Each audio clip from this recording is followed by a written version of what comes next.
Hi, I'm Claire Mitchell, QC.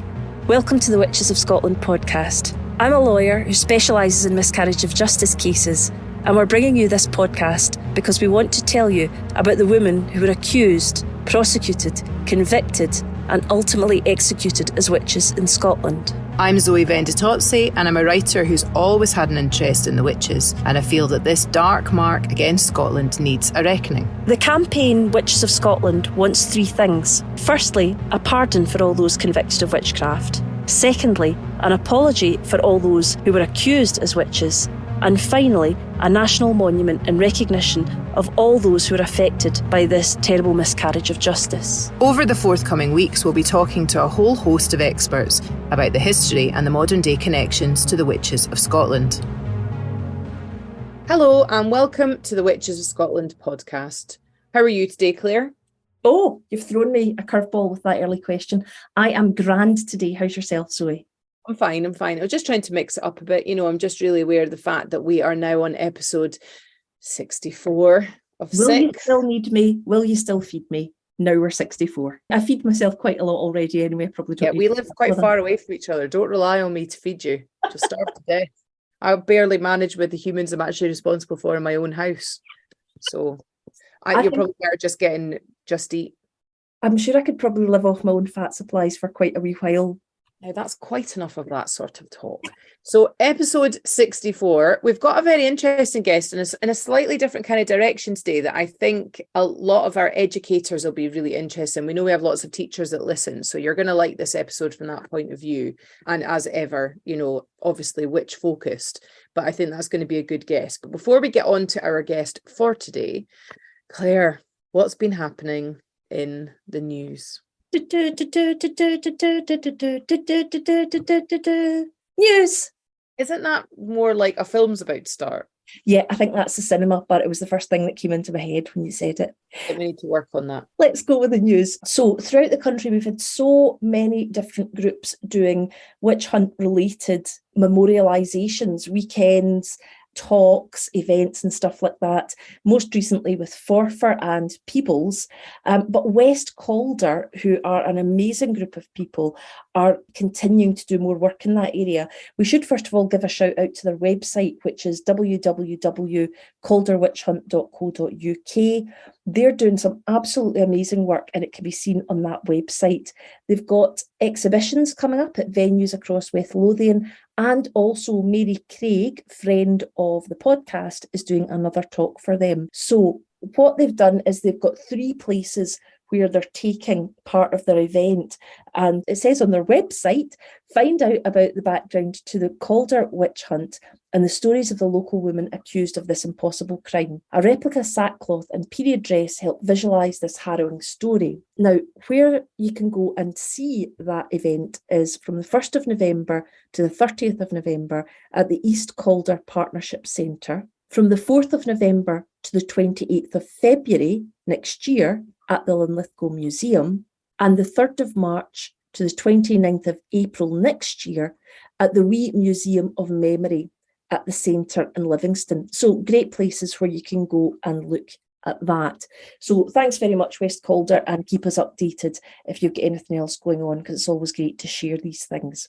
The next thing in the news is from someone who got in contact with us via Instagram, and that's artist Louise Carr. She has got a project called The Reclaiming the Forgotten Women of Inverclyde's Past, and it's about women from Inverclyde who are accused of witchcraft.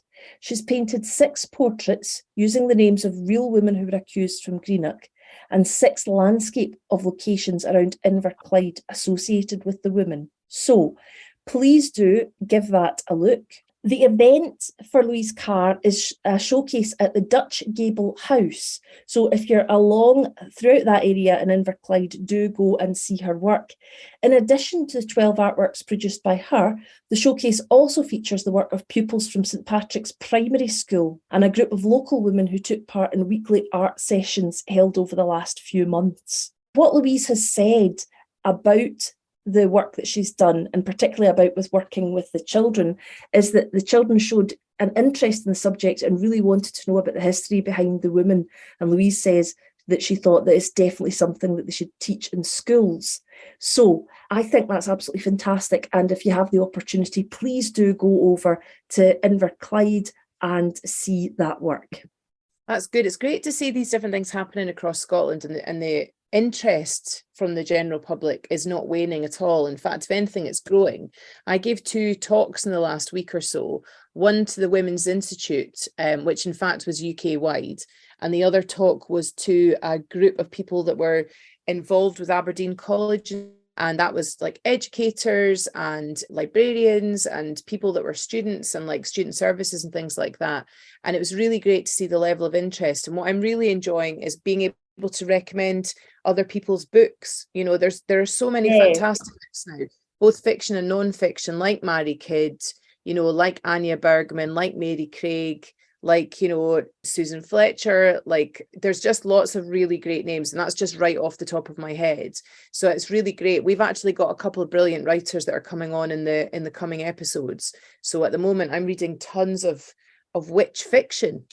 And it's just amazing that they're working in this area that we're kind of familiar with, but they're all finding different angles, and it's just really tremendous. Just shows the power of fiction as well. Sorry to go off on a slight tangent there, but it's really interesting to see that there's such a pickup from the public about this particular, you know, part of our history. And I'm really gratified to see things like when you mentioned there about West Calder, them describing their event and saying the stories of the local women accused of this impossible crime. You know, I'm really glad to see that words like impossible are getting in there, and to see that almost always when we see articles or events, witch is in quotation marks, you know. So I think that the message is really getting through to people, which is really, really nice to see. Yeah, and particularly to see it getting through to a new generation of children. Can you imagine you've been taught this stuff at primary school, what an interest that you would have in your own history of your own country? Yeah, I'm going in to talk to, in the school that I work in, I'm going in to talk to some second years this week, because they're doing a unit on some writing about the witch trials. And then you and I, hopefully in the new year, are going to be coming back to speak to all the second years, because they're doing a crime and punishment unit that they're going to focus on the witch trials. I'm slightly anxious about bringing you into my school to speak to the entire of second year. I'm just anxious for you. I was going to say, yeah, who are you anxious for? Because no, for you, not for the kids. Jeezy peeps, no way, no. They're second years being what second years are across the land, across the world, that age group, 13-year-olds. But it'll be interesting, because I think it is something that when people hear about it, they are quite taken with it. You know, it's been fascinating to see that occur. Yeah, well, I really look forward to that. And with you as my bodyguard, I'm sure you'll be absolutely fine. It'll be fine. You'll get mobbed, like a lovely mob, not a bad mob. Anyway, so we've also been contacted, because this is part of the thing here, is that it's not just within Scotland or just within the UK or even just within Europe. We've been contacted by an American listener called Sandy Shamian. Now, we hope we're pronouncing that correctly, but she has been in touch with us to say that there's been a recent occurrence in Michigan where there was a primary school mural went up on the wall. There's an article about it in the Huffington Post, amongst other places, where an artist did a mural for kids, like a primary school wall. And in fact, it was a high school student called Evelyn Gonzalez. So she won it. You can see images of it up there. So she painted a wall at Grant Middle School. And then there was a kind of parents meeting where there was an accusation made that some of what she'd painted was secret symbols for witchcraft and paganism, which is quite odd, because there's like a hand of Fatima that she's painted on it. Well, what I'd think of as a hand of Fatima, but it seems to be known as different things. But there's loads of other stuff in there, like hearts and frogs and cats. Rabbits. It just looks like a nice, bright, and loads of kids. Mural. But I think the real issue that they're having there is that it's there are images there that are kind of celebrating sort of LGBTQ. So I think that it's just a very conservative, there's a group of very conservative, sort of quite right-wing religious parents that are sort of looking at it and thinking, well, where's all the evil in that picture? And that's one of the things they've accused of promoting witchcraft, whereas really it's just a bunch of kids and animals just flying around. I think to look at that particular mural, please go and Google it and have a look yourself to see anything in that possibly resembles witchcraft. And also, I think when things like that happen and people make complaints like that, it actually highlights interest in things like witchcraft to people who wouldn't have been interested in it before. It's sort of counterproductive. Yeah. And they go away with the research and they're like, this is sort of makes sense. I'm just now going to fully dedicate my life to this. Yeah, it's quite strange. It's quite odd. Yeah. But you know, like that's it's not actually funny, because if you imagine that you lived with those parents and that you weren't the way that they wanted you to be, the sort of the pressure of that. But it does highlight again this idea about there being a small sector now, thankfully, but like it obviously was much bigger during the times of the witch hunts, where, you know, you have to follow the social rules, otherwise you're punished for it. And sad to say, I always say sad to say, but sad to say, Leo Igwe's work continues apace, where there are lots of really horrific things still happening, it seems, weekly. So please do go and follow what Leo Igwe, so that's spelled IGWE, is doing with his advocacy for accused witches in various countries within the continent of Africa. So go and have a look and see what he's doing, because he's very glad for support, because the more that governments and leaders in the countries in which he works sees that there is sort of international condemnation, I think the more pressure he can apply to make these things stop.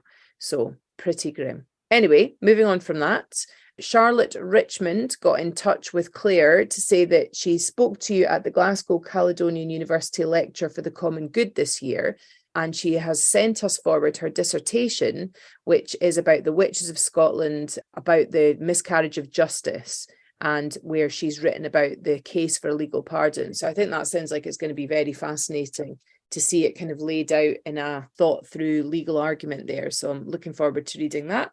Yeah, thanks, Charlotte. I am really looking forward to sitting down, cup of tea, biscuits, and sitting down for an afternoon and have a good read of that. So thanks very much for sending it to us.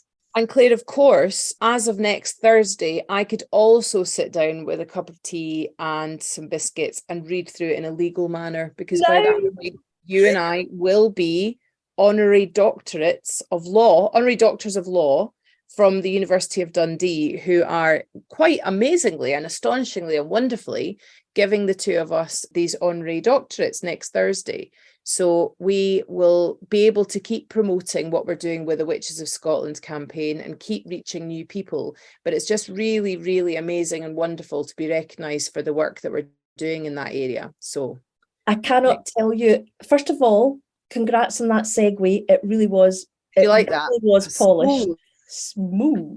It really was polished. But also, yeah, I mean, I could not have been more surprised and more chuffed. And part of the reason is not only it's really lovely for someone to say, we think you're doing a good thing, that's great, but also because we'll be able to use it again to promote what we're doing and why people think it's important. And it's just great that starting off from the two of us as we did, propping up my iPhone in your basement and trying to record the podcast, it's grown into such a big thing. Really gratifying and pleasing. Yes, definitely. And it's just brilliant, because a lot of this is because we've had so much support from our listeners. Yeah. So we're so thankful to everybody that shares and is supportive and has the same sort of joint cause as us. Just a wee update on what's happening with the petition just now. We know that it's being discussed again at the moment in the Scottish Parliament, and we'll update you as soon as we hear any news.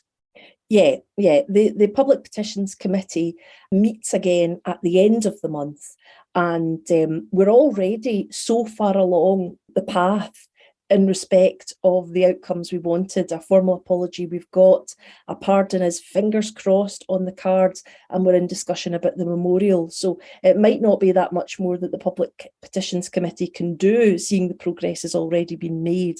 But it's really great that what they've given us so far is a huge degree of cross-party support, and that is very important. Yeah, it's really good, really, really good. So Claire. So do you think that's all the news that we've got? I think that is all the news that I can think of just now. Yes. It's enough to be going on with. Yes, definitely. So Claire, what area have you been looking at in the history books today? This time, Zoe, I have been looking at people to remember from the Haddington area. And in Haddington, according to the Survey of Scottish Witchcraft, 60 people were accused of witchcraft. But in fact, as you'll come to find out as I keep reading, there's actually more people that appear to have been accused than are on that list. This has all come about because our lovely listener, Charlotte Brown, got in contact. Now, she got in contact some time ago, but it shows you the amount of emails and contact that we get that I was only getting round to speak to her recently. But I asked her whether or not she would mind if I shared her email because I thought it was so interesting. And she said I could do that. So thanks very much, Charlotte, for this information that I'm about to read out about Haddington. Charlotte writes, I love your podcast, though I've only recently started listening, and I thought I would share with you what I know about Patrick Brown of Coulston. Patrick Brown is listed on the Survey of Scottish Witchcraft site as a commissioner, investigator and prosecutor in the trials in Haddington between 1649 and 1688. 33 cases in all. So obviously he's done a huge proportion of that 60. An article written by a family member says an earlier Brown, James Brown, presided at the trial of 5 witches in Haddington in 1649. The family Brown of Coulston hold a petrified pear enchanted in the 13th century by Hugo de Gifford, Lord of Yester. He was said to be the wizard Walter Scott wrote about in his novel Marmion. Have you read that novel, Zoe? No, I have not. I'm sorry. I'm really bad. No, that's all right. You don't have to apologise. I've never read it either, but I think I'm going to now, actually. So what Charlotte did was she also sent a few pages of an article by Lady Edith Brown Lindsay, the wife of a descendant of Patrick. And in that, she explains the accepted version of the story of the Coulston pear, because there are a few versions to read. The shortened version is that the family received an enchanted pear which would protect the family as long as it was kept safe. In about 1695, Patrick's son George married a Lady Elizabeth Mackenzie, who bit a piece out of the pear with ruinous results.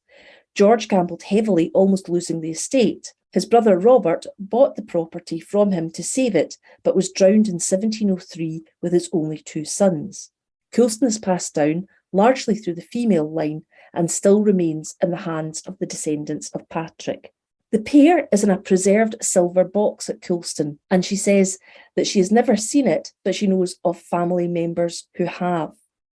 She is a descendant of Patrick's uncle James, and her branch of the family have lived in Australia since the 1830s. So there's that family connection there. That's amazing.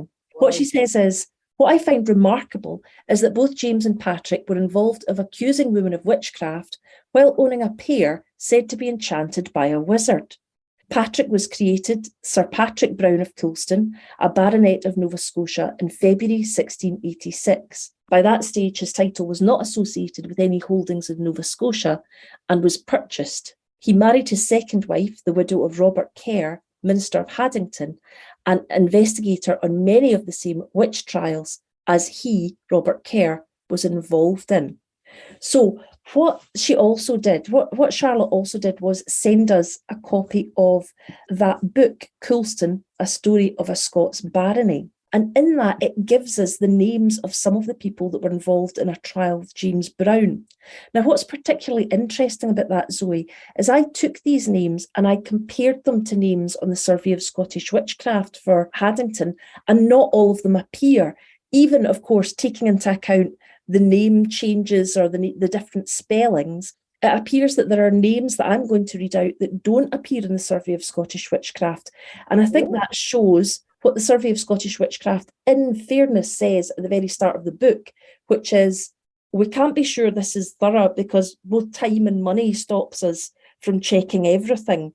But it's many of the things that we can find in the books that we would expect them to see. But this, however, shows the names of some other people. So I just want to read out the names of these people to remember as people who were accused and killed as witches. So in Coulston, the Story of a Scots Barony, it tells us that in June 1649, James Brown presided at the trial of 5 witches in Haddington: John Dixon, Marion Richardson, Agnes Hunter, Margaret Dixon, and Isabel Murray. All we know about these people, sadly, is that they were accused and executed as witches, because there's a quote, presumably from earlier books, which says, "They were condemned to be ta'en this day, their hands tied behind their backs, conveyed by the lockman of Haddington to the sands thereof, and that day in the afternoon about 3 hours to be strangled to the death, and thereafter their bodies to be burnt to ashes." And that's all that's said about those people. So we remember those people as people who suffered a terrible miscarriage of justice and not people who were witches.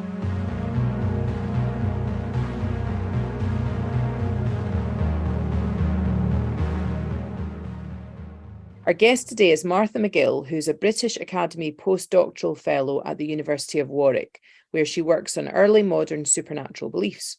She's the author of Ghosts in Enlightenment Scotland, that came out in 2018, and co-editor of The Supernatural in Early Modern Scotland, which came out in 2020. She's here to talk to us today about a game that she produced, which is called Witch Hunt 1649.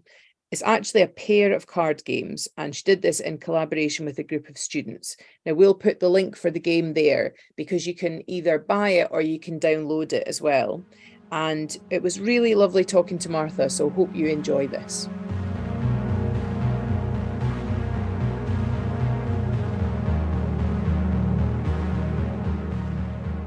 Hello, Martha. Thanks so much for joining us on the podcast. I was wondering if, first of all, if you could just tell us who you are, what you do, and what your project is that you're here to talk about today. Thanks so much for inviting me. So I'm Dr Martha McGill. I work at Warwick University. I'm a historian of early modern supernatural beliefs of all kinds of type. But the project that I'm hoping to chat with you about today was a project that I worked on with a group of students, making a couple of card games exploring the early modern witch hunts, specifically with a Scottish focus.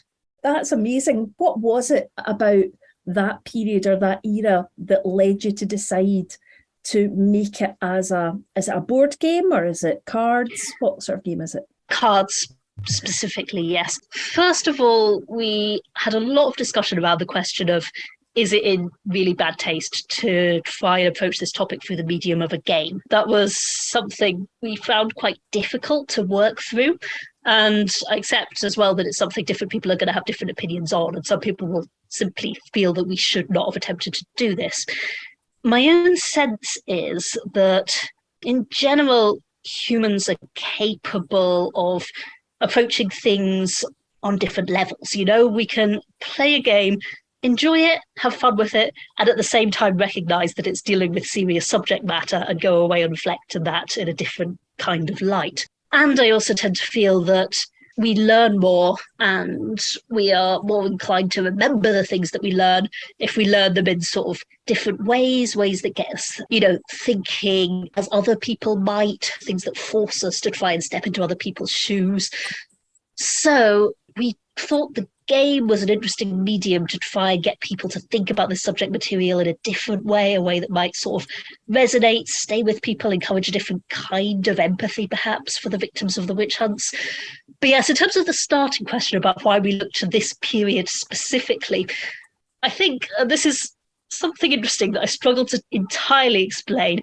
I do feel like when you go back a few hundred years, you can get perhaps a little bit more lighthearted about these topics than you might if it was something very modern, very fresh. And again, perhaps that's wrong with me. People might disagree and say that we can never be lighthearted about these topics. But my sense was that there's a little bit more scope for approaching this kind of subject material in slightly different ways, slightly more creative ways that encourage different modes of thinking again, compared to much more modern or recent forms of trauma or persecution.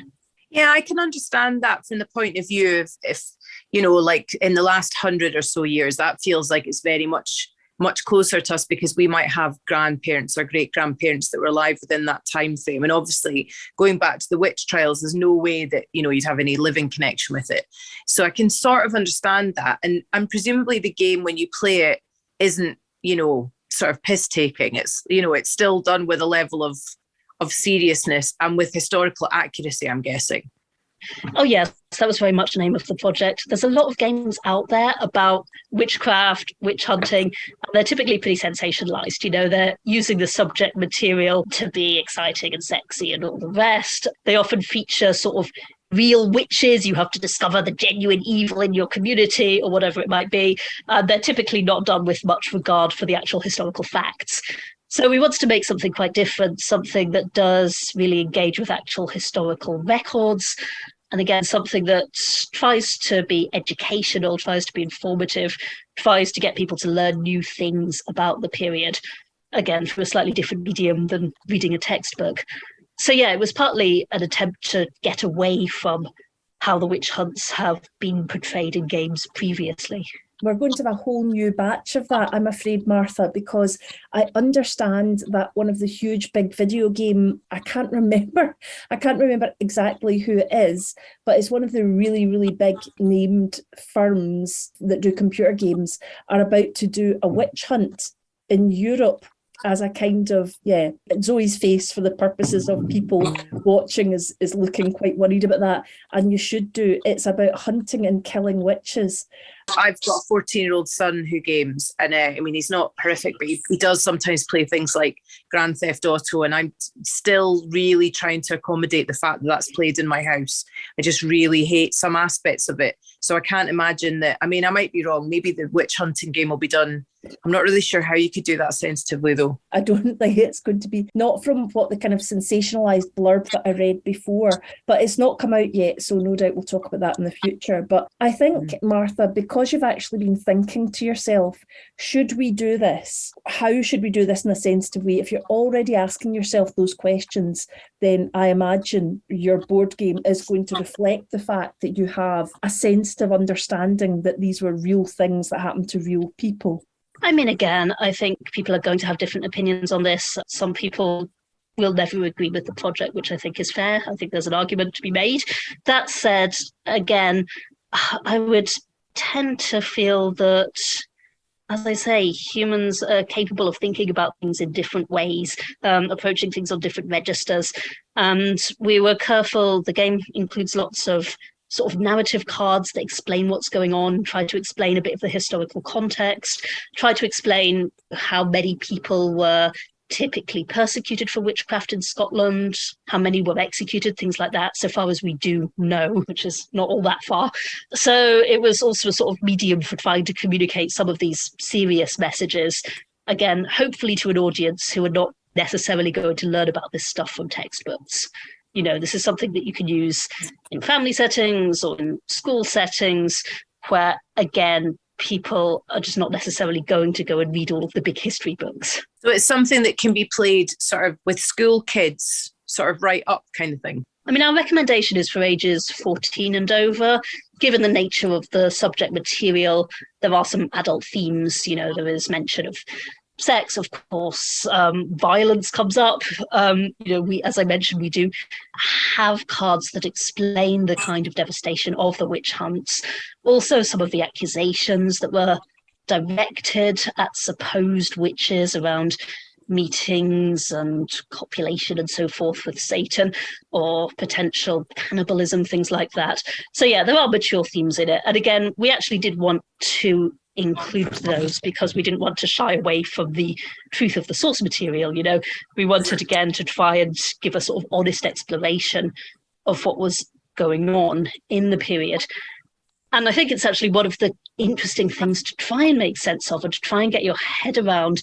Well, something we do in the game is ask players to begin as normal members of a community, neighbours who are, for the most part, kind of interacting with each other in normal ways. They are building up their homes, their holdings by buying cows, pigs, sieves, pairs of shears, whatever it might be that you need for your subsistence.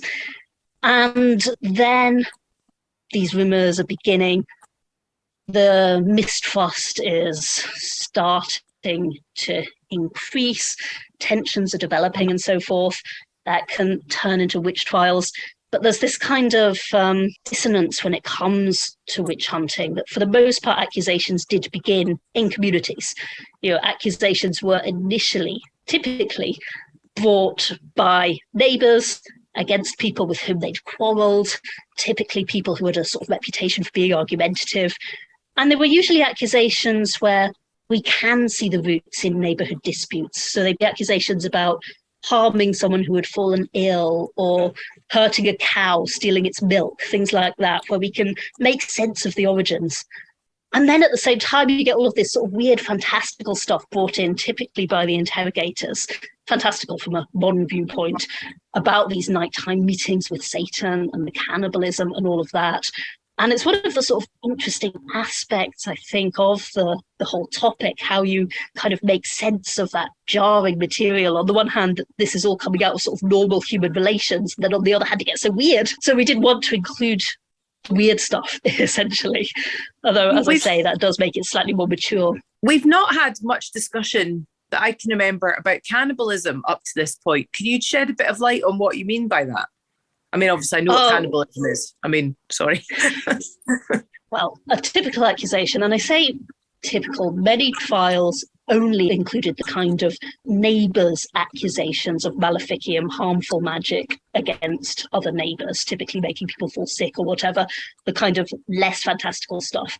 But for those trials which did include the satanic element, one accusation that gets levelled is about eating babies. I think it's just one of those very, very taboo topics which people latch onto because it's seen as one of the most hideous things you could do, you know? So there's stories of supposed witches going to graveyards, digging up the corpses of recently deceased children to bake into pies, or stories of witches meeting at the Sabbat, the kind of nighttime gathering with Satan, and feasting on the bodies of babies there. And again, it's, I think, just about creating this stereotype of this figure as being completely outlandish, completely opposed to all kind of social norms by going to this sort of absolutely hideous behaviour. Yeah. Traditionally, it was an accusation that got levelled against different groups. You know, if you go back to the medieval period, it's often Jews are accused of similar behaviours, and then it gets sort of transposed onto supposed witches in the early modern period. Yeah, it's fascinating, this whole idea about, you know, obviously othering, to use a more modern sort of term for it, but the idea of picking on somebody that's weaker in the community. And in your game, do people play as sort of innocent bystanders, or can they choose to take an active role? So there's actually two games. I worked with a group of students and we ended up developing two separate games. In one of them, everybody plays as neighbours and everybody is innocent. You know, again, we were very insistent that we didn't want any real witches in the game. Yeah. So, you know, nobody is sort of turning to evil or anything like that. That said, there are elements of both cooperation and hostility in the game. You will typically have an ally who you are trying to support, but then you can act against other players. And as tensions build, typically someone will be accused of witchcraft. Every game will feature at least one witch trial. It might feature multiple if they start to snowball. And during that, there is no sort of direct involvement from other players. We didn't turn it into a, you know, you are actively pursuing and persecuting this person. Because again, that just started to feel like it gets slightly insensitive, potentially. So for the most part, players do remain as bystanders.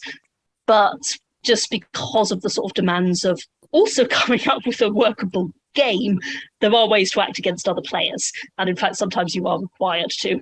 It's just not specifically by, you know, trying to have them burned as a witch or whatever it might be. The other game is a game in which neighbours trade together. You see who sort of comes out on top of your village hierarchy through the trading. And then there's an optional element to role play a witch trial, adopting roles according to who did well in the first phase of the game. So again, there's no sort of actual witch, but you will, for that game, move to a model where certain people are taking on the role of commissioners of the trial. Certain people become jurors. Someone will become the accused witch. Certain people become witnesses. This was designed mainly with a classroom setting in mind for use in university classrooms, especially as a way of exploring in more depth how trials actually worked. It could be done in a family setting if you wanted to, and it tries to just give a bit more guidance about what the trial process actually involved. But again, we tried to sort of stick quite closely here to the historical record, be quite specific about these are the kind of things you need to be saying as this character. These are the kind of things you want to bring up and explore, rather than have it sort of devolve into everyone just throwing around wild accusations. Again, we try to keep it as close as possible to historical reality, so that hopefully it's a reasonably kind of sober way to, again, explore quite difficult and quite sensitive subject matter. But yeah, that's a sort of shorter and quicker game, just designed to set up really the role play activity, if that's something a teacher wanted to do. I think that's a really clever way of getting people to engage and putting themselves in that situation. I had thought about the witchcraft trials for years and didn't really have any direct emotional attachment to what happened until I heard about individuals. So placing people in that individual circumstance is a really, really good way of getting you to engage with history on a really human level. It's one of the real challenges of the thing, that something we found with playtesting and so forth is that people really, really want to cooperate, and they really want to be nice to each other. As I say, we had to sort of almost force people to act against other players, because even when you sort of have this setup of it's a game and you're trying to win, people tend to naturally default towards cooperation, especially if they've been told you're in this role of community members and all the rest, and you might start turning against each other. People are very insistent, to the point that I've had people do bad things to themselves instead of attacking other players and so forth, because they're like, no, I want to be nice, And I suppose that's a positive thing as a reflection on humanity. But at the same time, it does feel like it makes it a little bit more challenging to try and get to exploring this sort of overall question of how did this stuff happen? How do we get to this point where humans are turning against each other? They're making these accusations against one another. They are torturing one another. They're killing one another. Obviously, all things that still go on in the modern world and things that we ideally do want to try and understand. And yeah, again, maybe it's simply that the options for exploring this within the scope of a game are fundamentally limited, and you need to legitimately put people in quite sort of severe or different or strange circumstances in order to trigger those kinds of behaviours.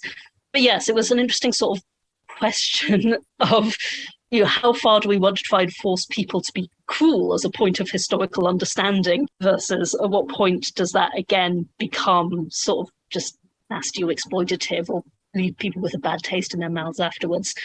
So yeah, I think we defaulted to generally not forcing much cruelty, but perhaps that's, as I say, a slight impediment to actually understanding.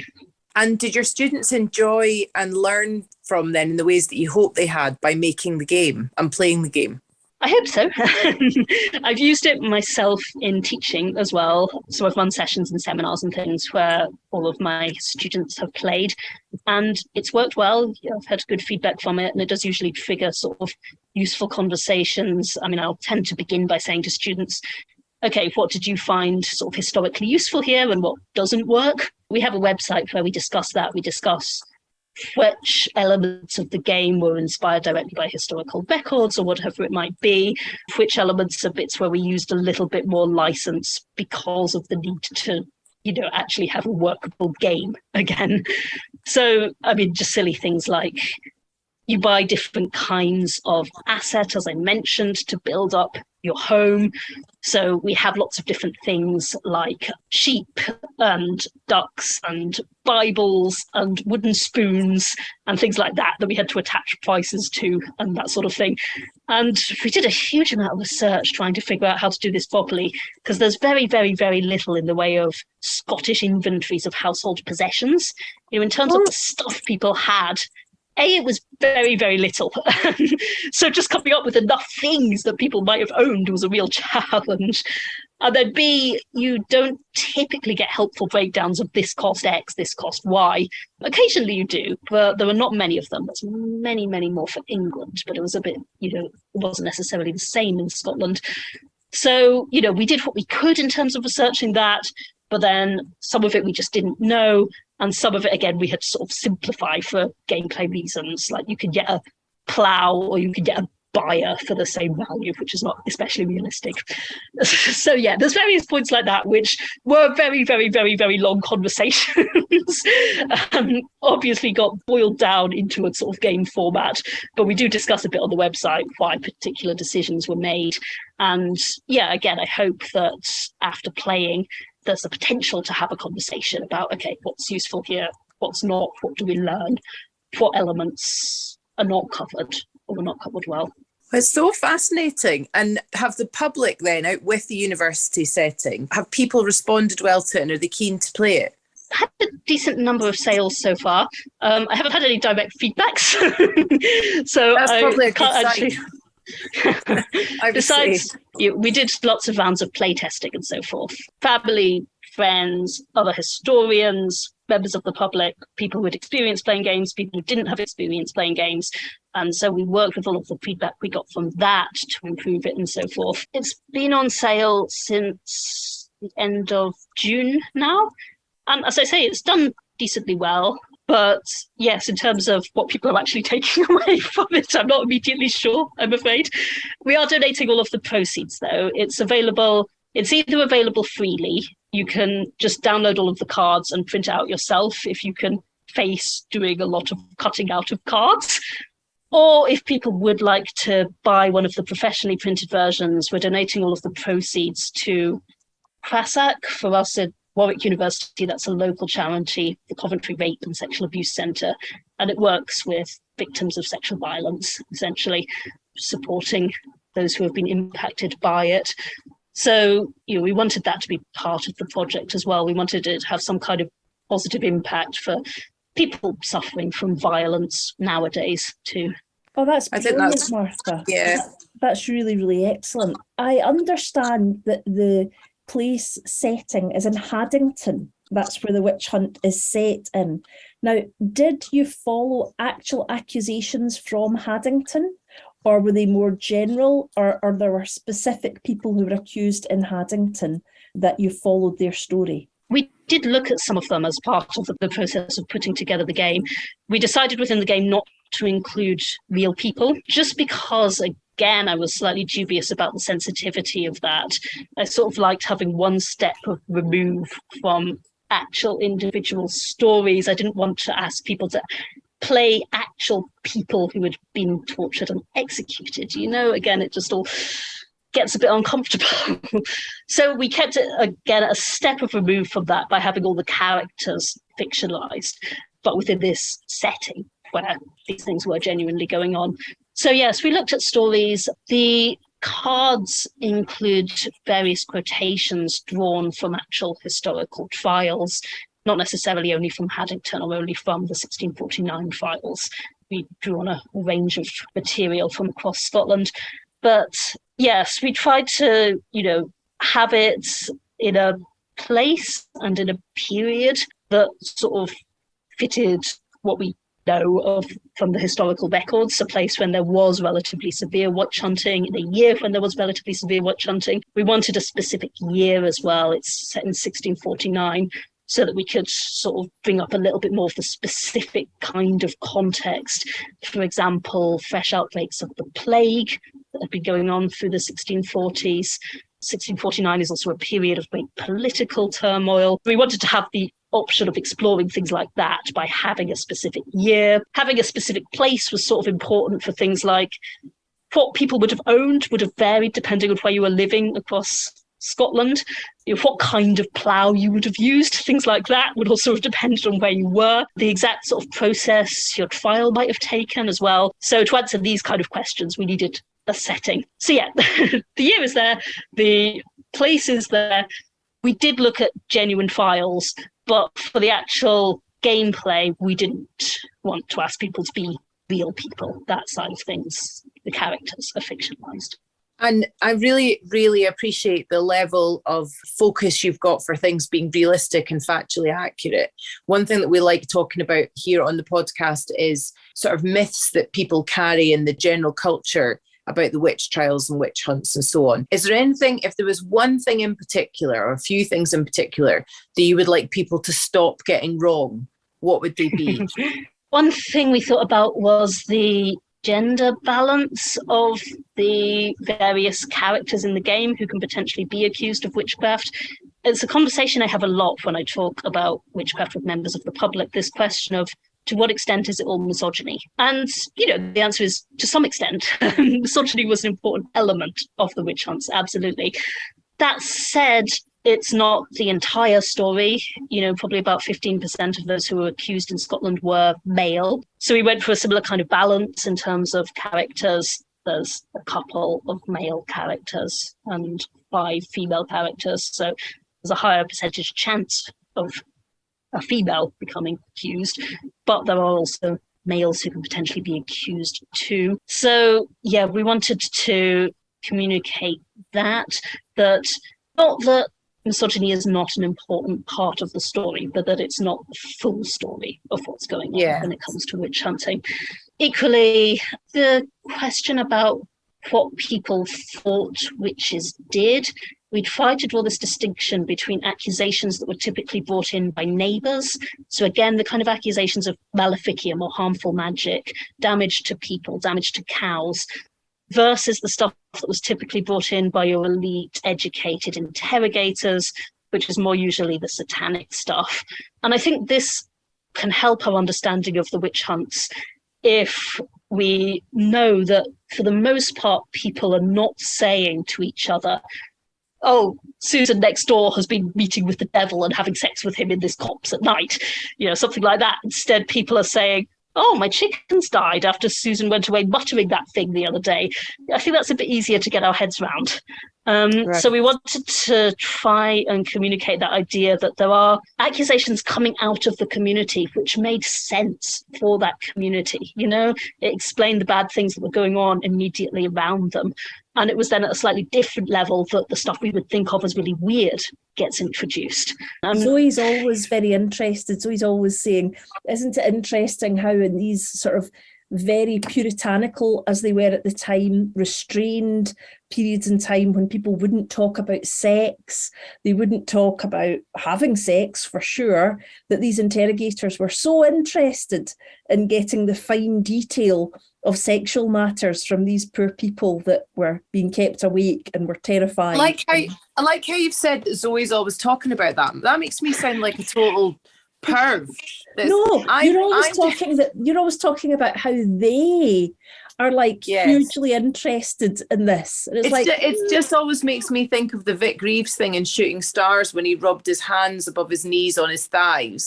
It's that kind of tell me more about the disgusting things that you've done, madam. Yeah. It's that it feels like that's where it's kind of coming from. And I don't know how much of that is a kind of a modern day interpretation. Of course, they wouldn't have obviously rubbed their legs. It would be all very kind of serious and po-faced. But it is very interesting that they always just seem to have this idea that these women were meeting up to have big crazy sex parties with Satan and various animals and so on.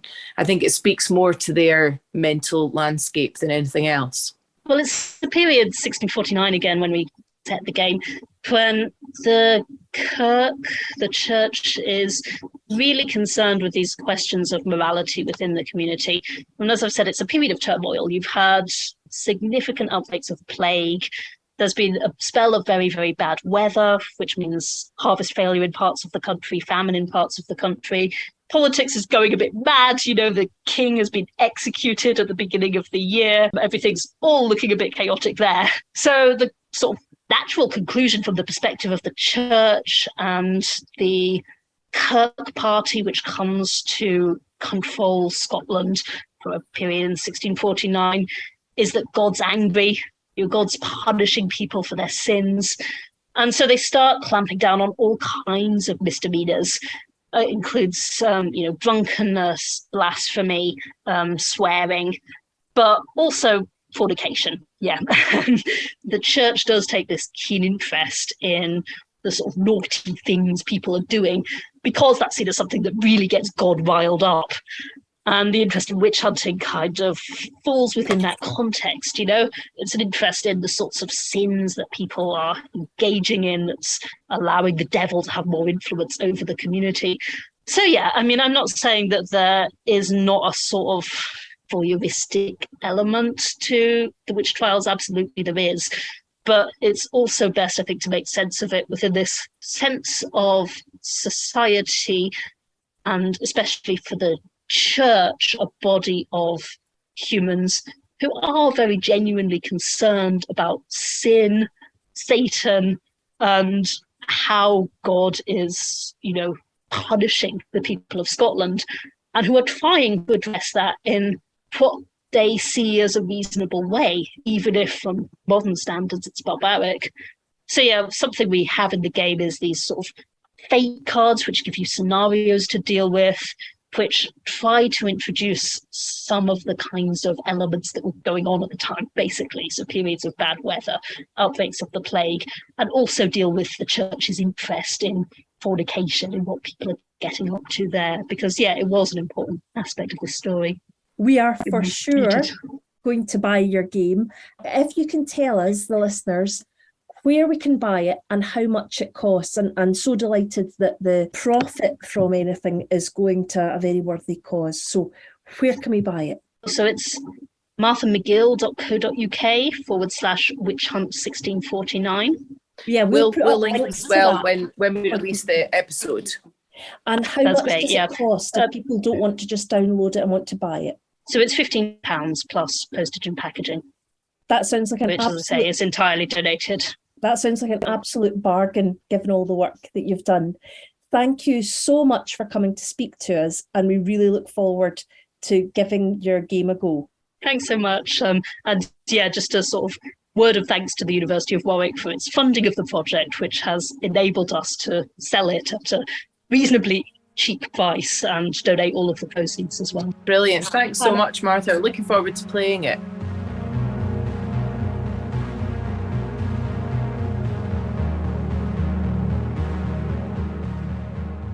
So we've got an exciting week coming up then, Claire. We sure have. Well, it also depends when you're listening to this, because on the 17th of November, which is either happened or not happened yet, depending on whether you're... It's too complicated to like put these things in. As I said to somebody this week, what even is time? Oh dear. Was that, can I ask specifically, was that when you were quite late to attending something? It was just a general comment about time, because at the moment it feels like everything's happening all the time, all at once, whilst nothing is happening. It's just I'm in quite a strange time continuum. Have you watched that movie, which is called Everything All at Once All the Time, or something like that? I started to watch it, and then I was watching it with my son, and he wasn't feeling too clever, but I am going to go back to it with him because it does look really great, and her sort of bewildered look sort of encapsulates actually how I'm feeling. So yes. I will go back to that, definitely. There is one thing I want to say before we go. Oh. And I don't know if I've told you this. When I went to the event in Forfar with Judith Langland Scott, yes, she very kindly gave me a present, right? Oh. She gave me a bunch of flowers, and she'd got a bunch for you too, but you weren't there, so you didn't get them. She didn't give me both though, don't worry. But I've got them. They're lovely because they're some of my favourite ones. They're really pretty. Anyway, so she gave me those. She also gave me another present, right? Which was a toy animal carrier with two raccoons in it. Not real ones. 2 raccoons, okay? And I was totally laughing. She was totally laughing. It was very hilarious and very fun. And then they stayed in my car for the next sort of week or two because I'm admitting and I don't clean my car out properly. Don't worry, I've got the guy booked on Tuesday. It will be clean again. And it sat in my car. And when I was at work this week, we've got some children that have come to us from Ukraine. And without giving away any details, we had one child who was quite distressed. And at one point, the child was looking at pictures of raccoons on the internet. And I was like, hang on a minute, ran out to my car, got the pet carrier, ran back in with it, and gave him one of the raccoons. Oh. And he teared up immediately. So raccoons spreading joy across the world. That was an emergency raccoon. It was so cute. It was lovely. So now I know that we both love raccoons. So I will keep on spreading the word about the witch trials, but also raccoons. We're not having a raccoon podcast, Zoe. I mean, it's bad enough, this one. No. I wouldn't have enough to talk about with them. It would just be me just going, oh, look at their little hands, which is pathetic. I'm aware. This is some sort of midlife crisis that I'm going through. It's healthy that it's raccoons. I think technically they're paws. No, they're hands. You see now. What fingers? Like if you look, they've got hands. I know hands. Monkeys have got. Listeners, for those who can't see, which is absolutely everyone, because this is a podcast, we're both on Zoom holding up our hands as if we don't know what hands are. Hang on a minute. Can I say, do you think monkeys have paws or do you think monkeys have hands? Well, I'll tell you this. Monkeys have got hands. I'll tell you how I know that. No, they have got hands because they've got 5 long tapered fingers. And it says, they don't have thumbs, unfortunately, but it says here, maybe that could be the next thing I could work on, is a sort of a thumb that would have like a kind of a leather sort of strap in it that could attach their hand. Anyway, sorry, I digress. I'll save that for the drawing board. But they've got 5 long tapered fingers and long nails, which is actually kind of horrifying. Oh. They can use both forepaws together to lift and then acutely manipulate objects. I'm just saying. But do they have, I mean, I have heard the expression a monkey paw, but never a monkey hand. Right. I don't care what people call them that are so-called scientists. To me, a monkey has got a hand, right? Now, I'm going to tell you how I know this. I was watching a documentary in work that was a David Attenborough documentary. And one of the scenes started off with the camera focused in on a monkey's hand, right? And that monkey's hand was so like a human hand. I was actually really quite disturbed and freaked out by it, even down to like, they've got fingernails, like a human fingernail, Zoe, not like a claw. I've Googled it and you're right. All right, man, I nearly swore there. It's so bizarre. Come for the witches, stay for the raccoons. Here is the Google answer and explanation. Monkeys have hands, and almost all primates are considered to have hands. Primates. Let me remind you of something. Now, if they didn't have hands, they wouldn't be able to do this. A chimp's tea party. Now, I know chimpanzees and monkeys are different things, but they're essentially the same thing. They wouldn't be able to hold a cup and a saucer. We shouldn't go back to those days. They were the 70s. And I know, I'm not saying it was okay, but also I would love to have a pet monkey. I could have a pet monkey in the way I couldn't have a pet raccoon. Yeah, I don't think you should have either of those until your children are out of the house. I'm not going to get a pet monkey, ever. So if you think anybody is still listening at this stage. Really sorry, everybody. Sorry.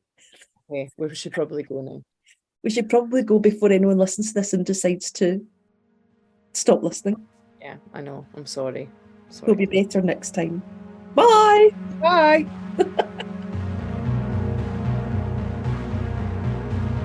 If you'd like to learn more about the Witches of Scotland, please subscribe wherever you get your podcasts. Sign up for our mailing list at www.witchesofscotland.com to keep updated with the campaign. On that site, you'll be able to find how to link with us on Twitter, Facebook and Instagram.